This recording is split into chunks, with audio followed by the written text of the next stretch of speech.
ngo yarahanuye biratinda, ibyo yarahanuye birasohora, ngo indaguze ntabwo zajyaga zishidikanywaho na n'uyu munsi izo yahanuye cyangwa se izo yaraguye zigomba kuzasohora byanga byakunda, nako indaguzi zera. None se Nyirabiyoro ni muntu ki?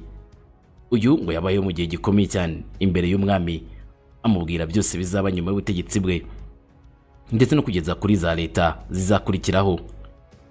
Nyamara Nyirabiyoro abenshi muri iyi minsi bemeza ko ibyo yavuze ko ari ukuri. Icyakora bumwe mu bahanuzi bwe abenshi ntabwo bajya babwemera nk'ukuri. Benshi bemeza ko ngo hagiye hashyirwamo amakabya nkuru cyangwa se yenda bigakabirizwa cyane mu kubisobanura, binajyanye n'uburyo basobanuramo ibintu. Ariko kandi muri aka kanya tugiye kwirebera hamwe, ese Nyirabiyoro yari muntu ki? Ese koko yari igitangaza? Byanuye se koko byarabaye? None se niba koko byarabaye, ibyo yahanuye bitari byasohora ibihe cyangwa se indaguzi zitari zera n'izihe? Nyirabiyoro yaba yaravuze ku butegetsi buriho mu Rwanda. Impamvu nuko muri iyi minsi abenshi batifuriza neza u Rwanda n'ubutegetsi buriho ngo bajye bakoresha izi ndaguzi za Nyirabiyoro, bakavuga yuko ibiriho muri iyi minsi bigaragaza ko ari indaguzi zo gushyirwa mu bikorwa cyangwa se zikujya mbere. Benshi bemeza yuko Nyirabiyoro ngo yaba yaravuze ku mutekano muke hagati y'u Rwanda na Repubulika ya Demokarasi ya Kongo ugomba kuzageza ku mperuka cyangwa se kumera ibyo Nyirabiyoro yahanuye cyangwa se yaraguye. None se koko Tshisekedi ni wa wundi Nyirabiyoro avugaga uzazana impinduka cyangwa se arimo gukabya? Turakoresha inyandiko zitandukanye zivuga kuri ubuhanuzi cyangwa se indaguzi za Nyirabiyoro, ndetse n'uburyo benshi bashobora kuba bazikoresha nabi banavuga wenda ibyo Nyirabiyoro atavuze. Abenshi bajya banemeza ko n'ibyongerwa muri ubuhanuzi bw'abagabo cyangwa se abagore bahanuriye u Rwanda mu myaka yashize, binajyanye n'uruhande baba bitwikiriye, harimo no guharwa no kurwanya cyangwa guhangana n'ubutegetsi bw'u Rwanda. Niyo mpamvu nta ruhande na rumwe mu sobanuro turaza gufata. Ndakubwira ubuhanuzi bwa Nyirabiyoro cyangwa se indaguze uko zakabaye, maze nawe mu bwenge bwawe wishakira ubusobanuro cyangwa se ubaza abakuru amagambo utari buze kumva. Ikindi ariko kandi nanone abenshi bemeza ko umukuru gututumba hagati y'u Rwanda na Repubulika ya Demokarasi ya Kongo ari icyo uvuze FDLR, ngo ari urwego imaze kugezwaho na Repubulika ya Demokarasi ya Kongo igomba kuzaza kwataka igihugu cy'u Rwanda. Byahura ndetse n'ibya Nyirabiyoro byose taza kurira hamwe muri aka kanya.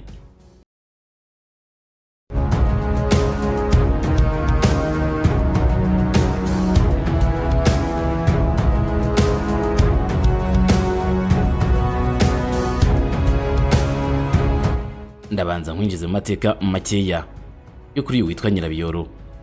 Abenshi mushobora kuba mwe muzi ko yari umugabo, ariko ntabwo ariko bimeze, ahubwo yari umugore. Asaga mu 1740 hamenyekanye umunyakaragwekazi, akaba umupfumu n'umuvuzi w'ubuhanga buhanitse wabayeho ku ngoma y'umwami Kigeli wa gatatu Ndabarasa.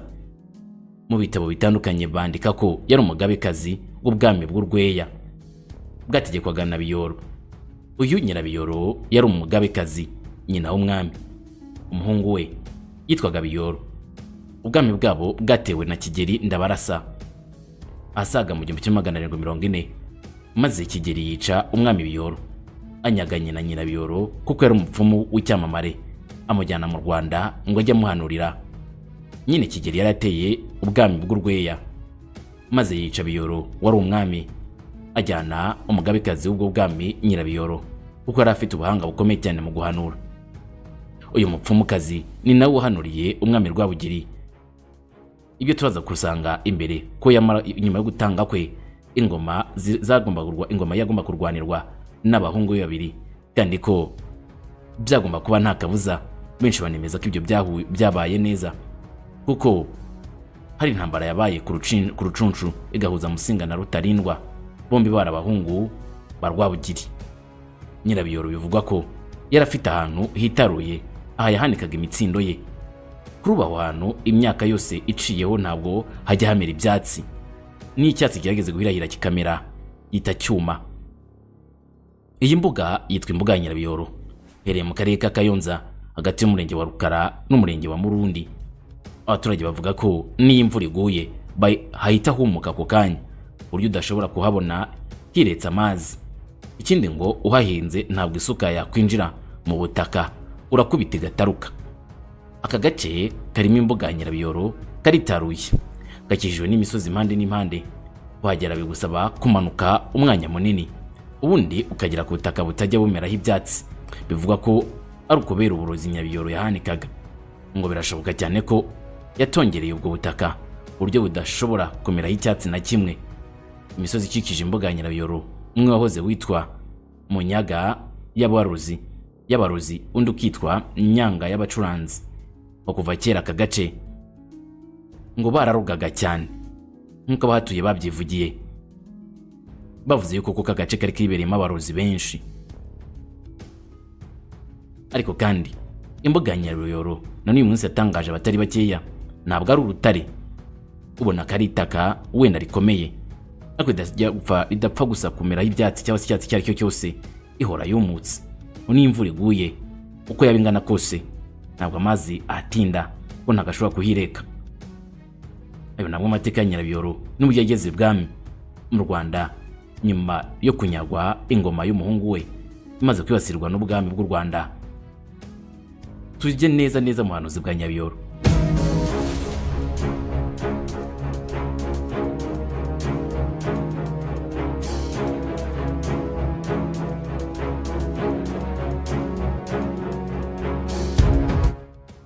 Nabikubwiye mu kanya gashize, uyu Nyirabiyoro abatari bamwumva ni umupfumu wabayeho muri za 1740. Igice cy'amagambo yuzuye ubuhanuzi yateranye na Kigeli wa gatatu Ndabarasa wamunyaze, umwami w'u Rwanda wabayeho mu kinyejana cya 18. Ibi byagiye berekanwa mu mvugo, ibi byandukuwe kandi mu kinyamakuru cyitwa Canard Enchaîné nomero 043 page ya 5, cyasohotse mbere y'intambara ndetse na jenoside yakorewe abatutsi mu 1994. Inyandiko nikihamya. Ikinyamakuru cyandikwaga mu Gifaransa, nyacyo yandikaga n'ikindi mu Kinyarwanda cyitwaga Nyabarongo. Iyi cyangwa se inyandiko yasohotse mu 1993. Nyirabiyoro na Ndabarasa bari baganiriye mu 1741. Byagenze bite? Nyirabiyoro yaratangiye ati, nubwo unyisi nshike ariko nawe ni nkaho uriyo, kuko wabyaye bigena bitazagira icyo bimarira ingoma. Nyirabiyoro arongera ati, nyuma y'ingoma eshatu niho hazaza Rwagitinywa, uzarasana inkundura mu myambi n'ibishirira. Ati, azaganza ariko igitero azagaba hakurya y'amazi magari kizamusama. Ndabarasa wari umaze umwanya ajunjamye asa nawe n'urimo kubonekerwa, maze asubiza Nyirabiyoro ati, ntacyo, Rutamu azaramira ingoma. Nyirabiyoro ati, umunsi se Rutamu yatsindiriwe muri Sene ikayitera umugeri gatora iyayo, bizagenda bite? Ndabarasa arongera ati, yireke Rusine yonke. Nyirabiyoro ati, uravuga se Rukara mbona rurebera mu ihembe?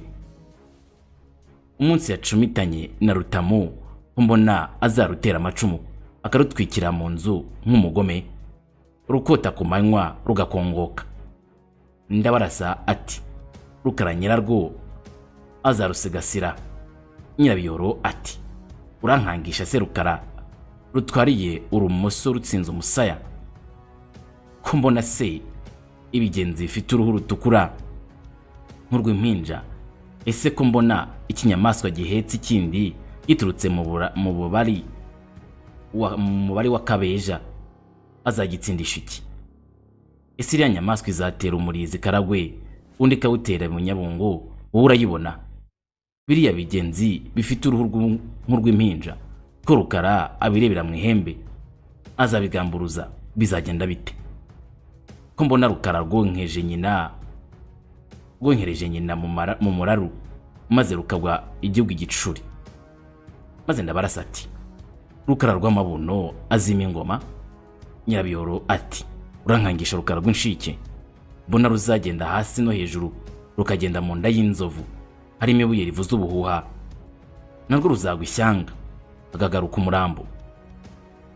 Ndabarasa ati, Rukara rundi azaramira ingoma? Nyirabiyoro ati, urankangisha Rukara rw'igisage rutazambara ikamba, rukaraza ariko ntirusamure, maze rukazagaruka mu Rwanda rushaje? Dore nta kabuza u Rwanda ruzararanze. Ndabona abagabo b'urutuku igihugu bakikabije mu bambuza ashakwe. Ese zirajya he? Kima Mugizi, Rwoga, Rwamo na Karinga? Dore umunsi imbwa zambaye ingoro, ingoma zivugira mu marangara. Ku munsi wa Ngirente ababyeyi bazifuza kuba ingumba. Ubwatsi bwo munsi y'inzira buzahura n'ubwo haruguru yayo, maze urugenge nyangufi ariko ariyimbire, kuko amugenda runono rukara rw'igisunzu rugoreka amagambo. Rukara rw'igisunzu rwambaye utubuye tubengerana ku ntugu, azirenza nyangufi igihugu kigabire umugore. Ndabona abasangirangendo baryana ijoro n'umunsi, bamwe bashyirwa ku ngoyi. Ruganzu yambuka akagera ashinga imiganda ikaragwe yunga ubumwe n'abavantara, ariko rukara rw'igisunzu rugenda ruseta ikirenge aririwe ntaraye. Uwavugaga na wundi ni Nyirabiyoro, abwira Ndabarasa ateze amatwi, bose basa n'abari guhanura cyangwa se bari kuragura. Dukomeze. Nyirabiyoro ati, uru rugamba mbona ararurwana ahereye hehe? Aragoreka amagambo ariko niyimbire. Ndabona aguye mu mibyuko, igihugu gicura imiborogo, intore zigarura ituze, intebe ihabwa Rukigitangwe rwa Mudatinya, akarangwa n'uruziga mu mboni. Ihumure riragaragara ariko ndabona bacuranywe, abana bose ntibahabwa ijambo. Ndabona Rwego rukangura shyamba afite inkoni y'icyuma mu ntoki.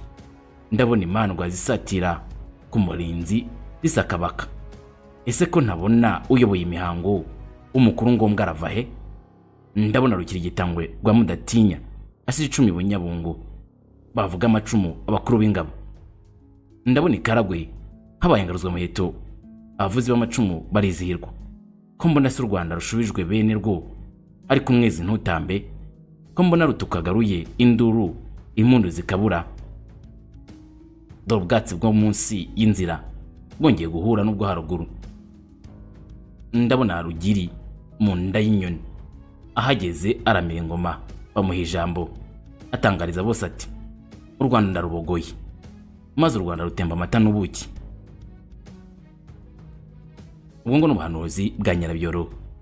Ibyo nibyo yabonye akabibwira Ndabarasa ateze amatwi, kuva mubwiye kuri we ibizamubaho abazamusimbura. Kugeza umunota wa nyuma avuga ko u Rwanda rutembye amata n'ubuki. Benshi batanga ibisobanuro bitandukanye, benshi bavugaho byinshi bitandukanye uburyo Nyirabiyoro yavuze.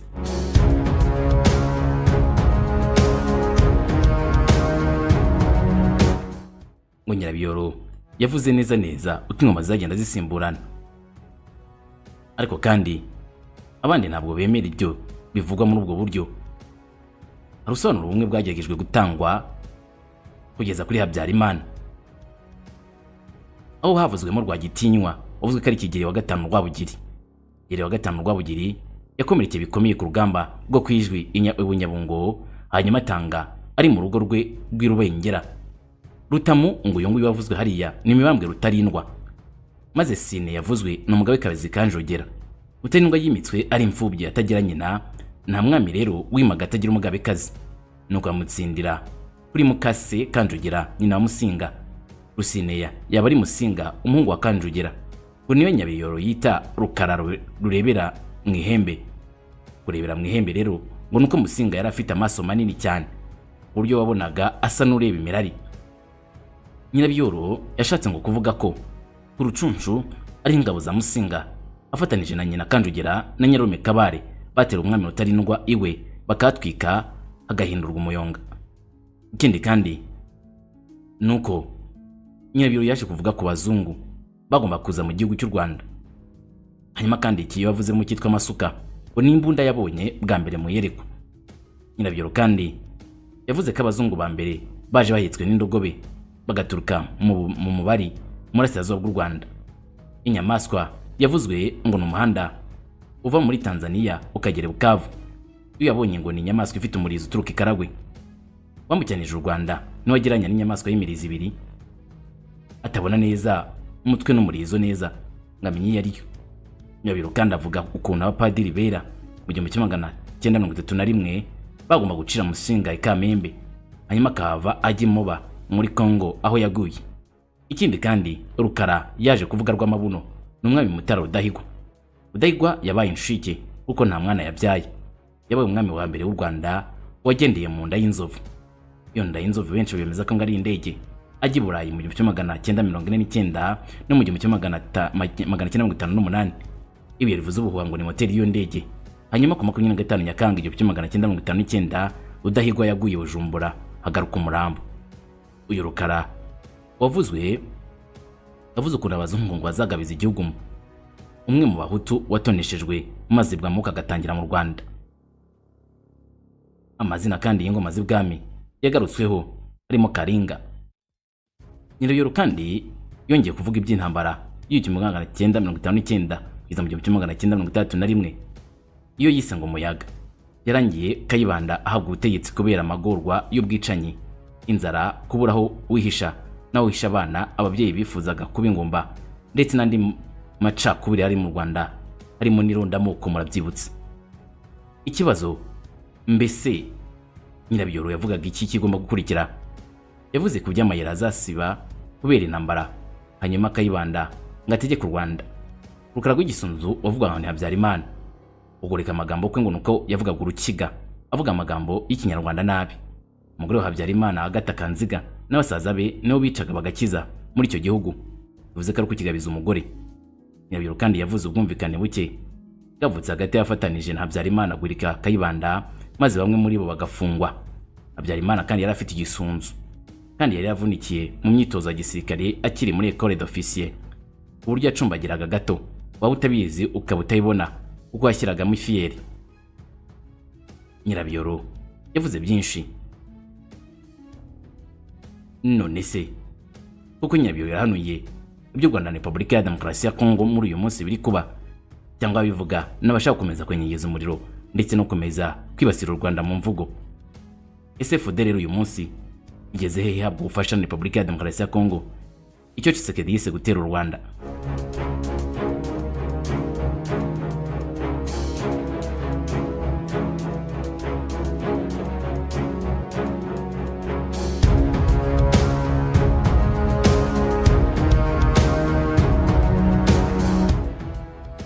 Nureba neza rero uyu munsi umubano w'u Rwanda na Repubulika ya Demokarasi ya Kongo ukomeza kugera habi cyane. Ariko kandi umutekano muri Burasirazuba bwa Repubulika ya Demokarasi ya Kongo umaze ibinyacumi warabaye agatereranzamba ndetse ibimenyetso birekana ko kugira ngo ibintu bijye mu buryo birushaho kugenda bidogera. Magenga ya mutwe wa FDLR ukomeje kwisuganya muri gahunda yawo yo kungabanya umutekano w'u Rwanda ufashwe n'igisirikare cya Kongo FARDC. Ibyo byose ngo biri kuba muri gahunda ngari ya Kongo yo kubanza kwivuna mbere umutwe wa 23.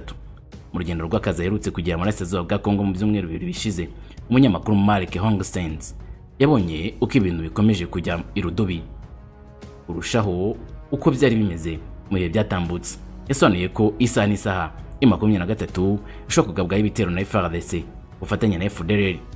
Uyu munyamakuru yabonye ubuhamya bwerekana uburyo FDLR iri kwinjiza abarwanyi bashya kandi ibakuye mu Rwanda, uko ikorana na FARDC na Mayimayi Nyatura ndetse n'indi. Mu kiganiro kirambuye yahaye ikinyamakuru cyitwa Igihe mu Rwanda yavuye muzi uko ibintu bihagaze muri Burasirazuba bwa Kongo. Yarabajijwe ati magenga ya ibintu byifashe bite muri Burasirazuba bwa Kongo? Mark Hongstens ati birakomeye kurusha uko byari bimeze mu bihe byatambutse. Buri wese yiteze ko habaho igitero kigabwe na FARDC ifatanyije FDLR hamwe n'abacancu bafatanyije. Abantu barabibona, niwe wavugana n'abazi neza uko ikibazo hariya gihagaze, bavugana n'abari hariya babikubwira. Ubwo deruka hariya twarabibonye. Icyambere twabonye nuko abo muri 23 baryamiye amajanja ntabwo bakiri mu byo gusabana cyane muri Rucuru. Urabibona ko hari icyo bahugiyeho. Arwanye babo bose basa nabiteguye ku buryo bigaragara ko biteguye kuba bakwirwana igihe baterwa. Bati nta cyahindutse kuva ingabo za yasize hagera. Ati ugereranije mu gihe twajyaga y'ubwa mbere, ingabo za yase n'iz'abanyakenya, abarundi n'iza Uganda zirahari. Ibi nabyo biri mu byahinduye byinshi. 23 yiva mu birindiro byayo bimwe na bimwe, ariko yakomeza gucungira hafi ngo imenye uko ibintu byifashe, uko si abantu batagira ubwenge. bo kuva mu mirindiro bari bafite ubundi ngo biruke bahunge basigire ingabo za yase babacungira hafi. Muri ibi bice aho ingabo za yase ziri kubarizwa, umutekano muke uri kugenda uzamuka. Uwo mutekano muke uri guterwa n'iki? Yase ntabwo iri gukora akazi kayo. Abaturage bari guterwa ubwoba mu ijoro na wazalendo. Iryo ni irindi zina ryahawe FDLR, Nyatura na Mai Mai, aho bagenda nijoro bagatera ubwoba abantu, bashimuta abantu, ugasanga mu motari washimuswe cyangwa umucuruzi ukomeye barasabwa nibura kwishyura amadolari ibihumbi 2,000 yo kwicungura. Nko mu gace ka Kishishe ubwo twajyagayo gushaka ibimenyetso byerekeye ubwicanyi bwakorewe, byari byitezwe ko nabo hoherezwa izo ngabo zo muri Sudani y'Epfo, ariko ntabwo zahageze. Ibyo rero byahaye rugari FDLR na Nyatura, bituma bakora amarorerwa yose bashaka muri ako gace. Abantu rero batubwiye ko ikibazo cy'umutekano muke kibugarije cyane cyane mu masaha y'ijoro, ku buryo Nyatura na FDLR baba batambagira basahura, banafite ahantu habo hanini bagenzura, ku buryo usanga barahinze imirima ya sa karoti n'ibirayi, ubundi bakabyohereza ku isoko Igoma, ku buryo bakora ibikorwa by'ubucuruzi. Ibyo rero byose babikora nta nkomyi, kubera ko izo ngabo za yase zitigeze zoherezwa muri ako gace. Nakubwira nko ku ngabo za Uganda ziri aho rwose twagiye duhura kenshi, ariko nta na rimwe bigeze babasha kutubona. Ibyo urabyumva neza? Mwabaga mwihishe? Oya, ntabwo twabaga twihishe. Basohoka inshuro 2 cyangwa 3 ku munsi bava mu birindiro byabo, bafite imodoka z'intambara. Ibumvise baje mu kwirinda amagambo no kuba babaza bati uyu muzungu ari gukora iki hano, urabareka ukajya mu nzu, batambuka ugakomeza gufata amashusho. Niba umuntu nkanjye nshobora kujya muri aka gace nta n'umuntu n'umwe mbonye, byabaye byoroshye ku kigero kingana iki kuri FDLR na Nyatura. Bari hariya mu kwigaragaza, abantu batubwiraga ko batagamije kurinda abaturage. Rero abantu bafite ubwoba bitewe n'uko M23 yabarwanagaho hari ibice itakibarizwamo nka Kiwanja na Rucu, aho hose hari amabandi. Ikindi ni urubyiruko rukiri ruto ruhabwa intwaro za AK47. Nindubahizo mbunda guverinoma ya Kongo bazibakwirakwizamo, rero bituma umutekano muke ukomeza kuba mwinshi. Urabizi muri Kongo ari uburyo bumwe bwo kubona amafaranga ku rubyiruko, ni ufite imbunda wakwirwanaho. Ibyo nibyo biri kuba. Icya gatatu rero, nk'iyo uvugishije aho muri 23 mezi 4 kugera kuri 6 ashize, bari bagifite icyizere ko leta Kinshasa yajya mu biganiro nabo, ariko yarabyanze byose. Ntabwo bizaba, nta nubwo biri hafi kuba. Barabibonye ko bagiye bahezwa mu biganiro byo kugarura amahoro byaba byabereye i Rwanda na n'ibya Nairobi, aho nk'ibya Nairobi byagaragaraga ko bigamije guharugari indi mitwe nka Codeco, Mai Mai n'indi, ubiri kurwana ku ruhande rwa leta. Ubu rero abantu bose babona ko intambara ikomeye iri gututumba. Mwahuye n'abahoze muri FDLR mugirana nabo ikiganiro, mwabakuye he? Reka mbisobanure neza. Bariya ba FDLR ni imbohe z'intambara zafashwe mu byumweru bishize na 23. Bamwe mu twavuganye bafatiwe Masisi, Mabega na Mushaki, bazi biri kuba. Bamwe muri bo bafatiwe mu bice bya Mushaki, Kirorirwe, Bwiza, ndi afitiwe mu majyaruguru Kiwanja. Twashakaga no kuganiriza abasikiri ba FARDC, navugishije mbabaza niba babishaka, ariko bari bafite ubwoba bw'iki. M23 yaganirije bamwe muri bo mu mezi ashize, hanyuma imiryango yabo muri Kongo itangira gucunaguzwa. Bavuga bati umuhungu wanyu umugabo se n'abagambanyi. Baravuze bati twaganira ariko bitari kuri kamera, ariko FDLR barabishakaga. Twavugishije 6 cyangwa se 7. Niki bakuriyeyo? Mwahuriyeyo? Byo ni nabishya kuri iki. Mbere numvaga ko abarwanya ba FDLR bashya baba ari urubyiruko ruvuka ku babyeyi bahoze kera muri uyu mutwe, ariko wa FDLR abarwanya benshi ibinjiza ibakuye mu Rwanda.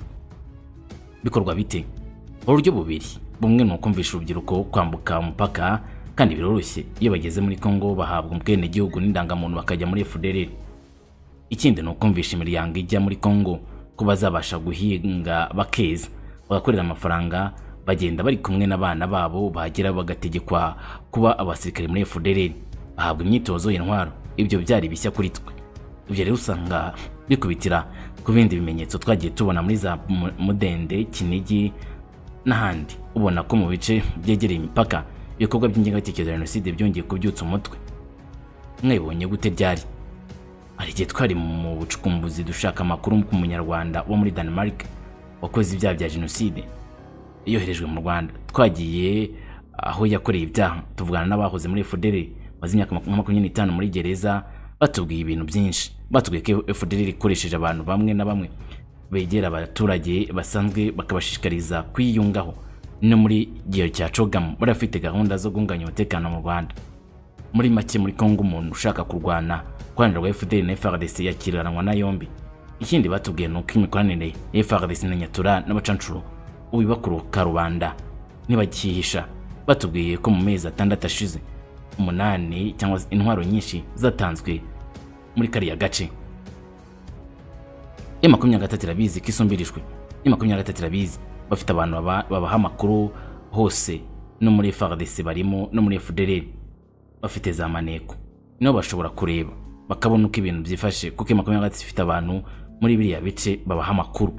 Barabizi ko muri iki gihe FARDC n'abacancuro hamwe na FDLR bari kugana mu bindo bya M23, bari kuzana ibikoresho hafi ku buryo mu gihe bagaye ibitero batazashirirwa n'ibikoresho.